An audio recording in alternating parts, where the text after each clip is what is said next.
Hello student. अब देखिए यहाँ पर हम समझने वाले हैं self energy of uniformly charged sphere.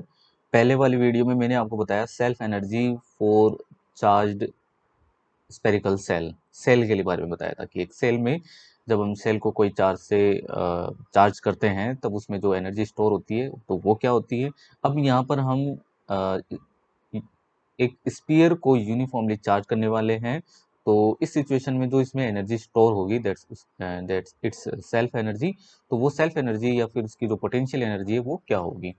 तो इसके लिए मैं देखो एक कंसिडर करता हूँ कि कैपिटल आर रेडियस का अपने पास में क्या है, एक स्फीयर है, एक कैपिटल आर रेडियस का स्फीयर हम कंसिडर करके चलते हैं। ठीक है, ये एक कैपिटल आर रेडियस का स्फीयर है। अब हमें इसको यूनिफॉर्मली चार्ज करना है, ध्यान से समझना अब यहाँ पर। ठीक है, मान लो कि अब देखो मैंने पहले बताया था कि कोई भी स्फीयर या सेल को अगर हमें चार्ज करना होता है तो पहले हमें उस चार्ज को इनिशियली कहाँ पर कंसिडर करना होता है, इनफाइनाइट पर। ठीक है, वो जो भी इसका वर्क डन या फिर पोटेंशियल एनर्जी फाइंड करना होता है उसके लिए।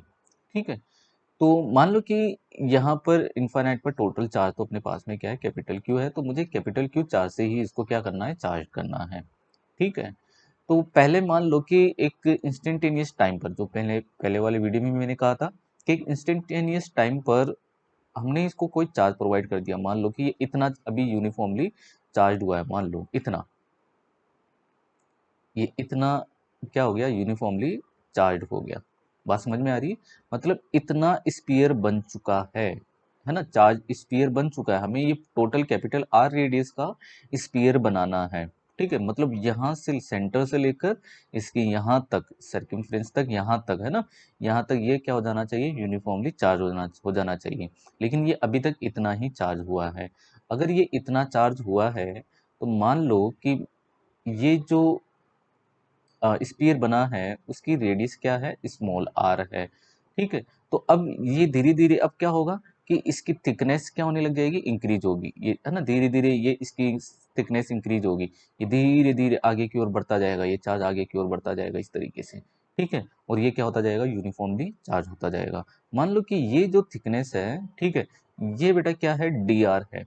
ठीक है, क्योंकि यहाँ पर चार्ज वेरी कर रहा है, इसके थिकनेस के अकॉर्डिंग चल रहा है। ठीक है, पहले वाले में क्या चलता है कि चार्ज इसकी सर्कमफ्रेंस पर यूनिफॉर्मली चार्ज होता है, डिस्ट्रीब्यूट होता है। लेकिन यहाँ पर चार्ज वेरी कर रहा है इसकी थिकनेस की, इसकी रेडियस के, रेडियल के अकॉर्डिंग। ठीक है, रेडियल डायरेक्शन में चल रहा है। ठीक है, तो अभी मैं इसका वर्क डन फाइंड करना चाहूँ तो वो इजीली बता सकते हैं कि इसका वर्क डन क्या होगा। क्यों? क्योंकि अब अभी अगर मैं इंस्टेंटेनियस टाइम पर अगर मैं इस पर चार्ज में अगर क्यू कंसीडर करता हूँ, इंस्टेंटेनियस टाइम पर अगर मैं क्यू चार्ज कंसीडर करूँ तो ऑब्वियसली आप इसका अभी पोटेंशियल बता सकते हो। आप बोलोगे सर इसका पोटेंशियल अभी होगा v equal to q divide by 4 pi epsilon naught small r radius में फैला हुआ है ना। ठीक है, तो अभी इसका पोटेंशियल ये होना चाहिए, q divide by 4 pi epsilon naught small r. कोई दिक्कत नहीं है। ठीक है, जब आप dq चार्ज को, अब देखो जब आप dq चार्ज को जब आप यहाँ पर लाते हो तो इसकी थिकनेस dr से इंक्रीज हो जाती है, dq चार्ज को लाते हो। ठीक है, तो इसको लाने में जो इसका वर्क डन होगा, ध्यान से सुनना। अब इसका जो वर्क डन होगा डी डब्ल्यू इक्वल टू, वही लिखना होगा हमें, d q into v. Okay, so d डब्ल्यू equal to d q v. तो मैं वी की वैल्यू पुट करूंगा तो ये बन जाएगा q divide by 4 pi epsilon naught r into d q. लेकिन ये चार्ज वेरी हो रहा है। ठीक है, ये किसके अकॉर्डिंग चल रहा है, रेडियल डायरेक्शन, मतलब रेडियल डिस्टेंस के अकॉर्डिंग ये वेरी कर रहा है। तो अब हम यहाँ पर ऐसे नहीं कि सर अब यहाँ पर इसका इंटीग्रल कर देंगे, इंटीग्रल कर देंगे तो वही आना है फिर से, q square divide by 8 pi epsilon naught r, जो कि किसके लिए होता है, सेल के लिए होता है, जो अब इसके लिए हो नहीं सकता ऐसा। ठीक है, क्योंकि ये तो यूनिफॉर्मली चार्ज है। ठीक है, तो अब हमें क्या करना होगा, इस Q की वैल्यू, इस DQ की वैल्यू, यहाँ पर ये सब वैल्यूज मुझे पुट करनी होगी। अब ये वैल्यूज मुझे फाइंड करने के लिए मैं कंसिडर कर लेता हूँ कि इस पूरी यूनिफॉर्मली चार्ज स्फीयर जो है ना, इसकी डेंसिटी क्या है, रो है। इसकी डेंसिटी अगर रो होगी तो सिंपल ये डेंसिटी किसके इक्वल होनी चाहिए, Q divide by 4 y 3 pi capital R Q के वॉल्यूम चार्ज डेंसिटी है, इसलिए Q divide by volume of this big sphere है या फिर large sphere of the radius capital R। ठीक है, that is 4/3 pi capital R cube. ठीक है, अब मुझे Q बताना है, तो सिंपल है, मैं एक बार सबकी वैल्यू आपको बता देता हूँ। Q इक्वल टू क्या होना चाहिए, रो। ठीक है, रो इंटू इसका वॉल्यूम। ठीक है, इस स्मॉल आर रेडियस वाले का volume 4/3 pi small r cube. ठीक है, अब रो की वैल्यू अपने पास में, चलो ये एक बार काम करते हैं, रो को हम बाद में यूज कर लेंगे क्योंकि ये फिर लेंथी हो जाएगा, क्योंकि अगर मैं रो की वैल्यू भी पुट कर दूंगा तो। ठीक है, हम फाइनली बाद में यूज कर लेंगे। एक तो आगे क्यू की वैल्यू, अब मुझे लिखना होगा किसकी वैल्यू, डी क्यू की वैल्यू। ठीक है, डी क्यू की वैल्यू क्या हो जाएगी, रो इंटू अब इसका वॉल्यूम। ठीक है, यहाँ डी आर तक है ना, डी आर तक का वॉल्यूम चाहिए होगा, तो अब मुझे वॉल्यूम, इसका वॉल्यूम फाइंड करने के लिए क्या करना होगा, इसका एरिया इंटू इसकी थिकनेस, एरिया इंटू थिकनेस। तो इसका एरिया कितना हो जाएगा, 4 पाई R² इंटू थिकनेस क्या है, डी आर। तो वॉल्यूम क्या हो गया, 4/3 पाई, सॉरी, है ना, वॉल्यूम हम फाइंड कर रहे हैं यहाँ पर, इसका वॉल्यूम मुझे लिखना होगा, और ये वॉल्यूम क्या होगा, 4 pi R² into d are, ये इसका वॉल्यूम हो जाएगा। तो ये डी क्यू चार्ज आ जाएगा, ये क्यू चार्ज आ जाएगा। ठीक है, ये सारी वैल्यूज में जब यहाँ पर पुट करूंगा, तो अब हमें क्या मिलने वाला है, दैट इज डी डब्ल्यू equal to rho 1/4 pi epsilon naught r को मैं एज इट इज लिख देता हूँ। पहले तो मैं क्यू की वैल्यू पुट करूंगा, that is rho into 4/3 pi small r q, that into d q की वैल्यू क्या है, rho into 4 pi R² into d r. अब जो वैल्यूज यहाँ पर कैंसिल हो रही है, पहले हम उनको कैंसिल करने वाले हैं, कट करने वाले हैं। तो देखिए यहाँ से बेटा 4 पाई जो है, एक टर्म ये वाला 4 पाई में कैंसिल कर देता हूँ। ठीक है, और एक आर को मैं यहाँ से कैंसिल कर देता हूँ, एक आर को कैंसिल कर देता हूँ। सो डी डब्ल्यू इक्वल टू हमें क्या मिलेगा, रो इंटू रो, रो स्क्वायर, एक तो क्या मिलने वाला है, रो स्क्वायर। ठीक है, और नीचे क्या चल रहा है, 3 एप्सिलॉन नॉट। देखो ऊपर और क्या क्या है, रो स्क्वायर हो गया, फिर है 4 पाई, फिर क्या है 4 पाई। ठीक है, ये वाला 4 पाई।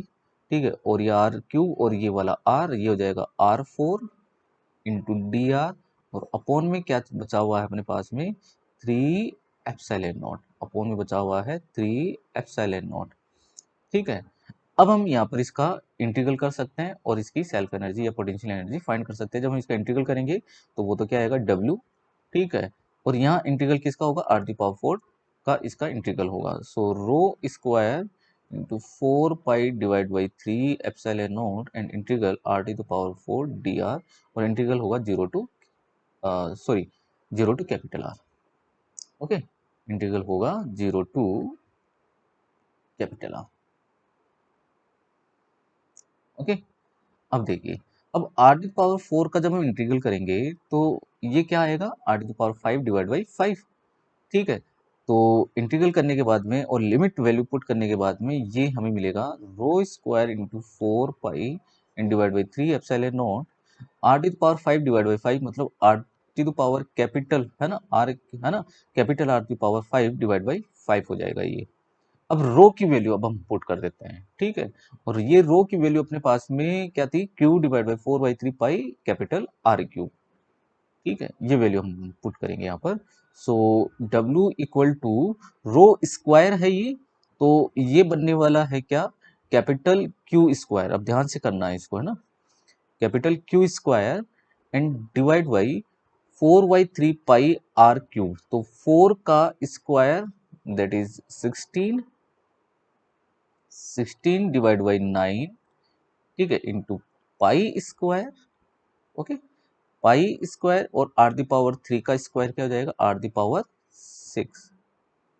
ठीक है, ये तो हमने किसकी वैल्यू पुट कर दी, रो स्क्वायर की वैल्यू पुट कर दी। अब मैं मल्टीप्लाई कर देता हूँ, ये जो वैल्यू है 4 pi divide by 3 epsilon not multiply R⁵ divide by 5।